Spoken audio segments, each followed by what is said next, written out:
بسم اللہ الرحمن الرحیم۔ تمام دیکھنے اور سننے والوں کو السلام علیکم۔ حضرت ابو بکر صدیق اکبر رضی اللہ تعالی عنہ ایک روز چلتے پھرتے مدینے میں یہودیوں کے محلے میں پہنچ گئے۔ وہاں ایک بڑی تعداد میں یہودی جمع تھے۔ اس روز یہودیوں کا بہت بڑا عالم فنحاس اس اجتماع میں آیا تھا۔ صدیق اکبر رضی اللہ تعالی عنہ نے فنحاس سے کہا، اے فنحاس، اللہ سے ڈر اور اسلام قبول کر لے۔ اللہ کی قسم تو خوب جانتا ہے کہ محمد صلی اللہ علیہ وسلم اللہ کے رسول ہیں اور وہ اللہ کی طرف سے حق لے کر آئے ہیں، اور تم یہ بات اپنی تورات اور انجیل میں لکھی ہوئی پاتے ہو۔ اس پر فنحاس کہنے لگا، وہ اللہ جو فقیر ہے بندوں سے قرض مانگتا ہے اور ہم تو غنی ہیں۔ غرض فنحاس نے یہ جو مذاق کیا تو قرآن کی اس آیت پر اللہ کا مذاق اڑایا۔ صدیق اکبر رضی اللہ تعالی عنہ نے جب دیکھا کہ اللہ کا دشمن میرے مولا کا مذاق اڑا رہا ہے تو انہوں نے اس کے منہ پر تمانچہ دے مارا اور کہا، اس مولا کی قسم جس کی مٹھی میں ابو بکر کی جان ہے، اگر ہمارے اور تمہارے درمیان معاہدہ نہ ہوتا تو اے اللہ کے دشمن میں تیری گردن اڑا دیتا۔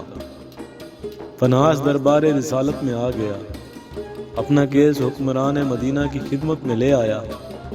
کہنے لگا، اے محمد صلی اللہ علیہ وسلم، دیکھیے آپ کے ساتھی نے میرے ساتھ اس طرح ظلم کیا ہے۔ اللہ کے رسول صلی اللہ علیہ وسلم نے صدیق اکبر رضی اللہ تعالیٰ عنہ سے پوچھا، آپ نے کس وجہ سے اس کو تھپڑ مارا؟ تو صدیق اکبر رضی اللہ تعالیٰ عنہ نے عرض کی، اے اللہ کے رسول صلی اللہ علیہ وسلم، اللہ کے اس کے دشمن نے بڑا بھاری کلمہ بولا۔ اس نے کہا، اللہ فقیر ہے اور ہم لوگ غنی ہیں۔ اس نے یہ کہا اور مجھے اپنے اللہ کے لیے غصہ آ گیا، چنانچہ میں نے اس کا منہ پیٹ ڈالا۔ یہ سنتے ہی فنحاس نے انکار کر دیا اور کہا، میں نے ایسی کوئی بات نہیں کی۔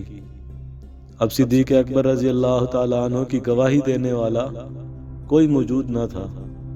یہودی مکر گیا اور باقی سب یہودی بھی اس کی پشت پر تھے۔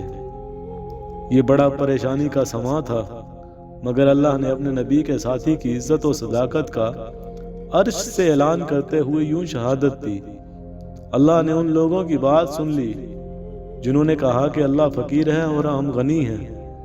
صدیق اکبر رضی اللہ تعالیٰ عنہ نے اپنے مولا کی گستاخی پر رب کے دشمن کے تمانچہ مارا، اور جب صدیق کی صداقت پر حرف آنے لگا تو رب تعالیٰ نے صدیق کی صداقت کا اعلان عرش سے کر دیا۔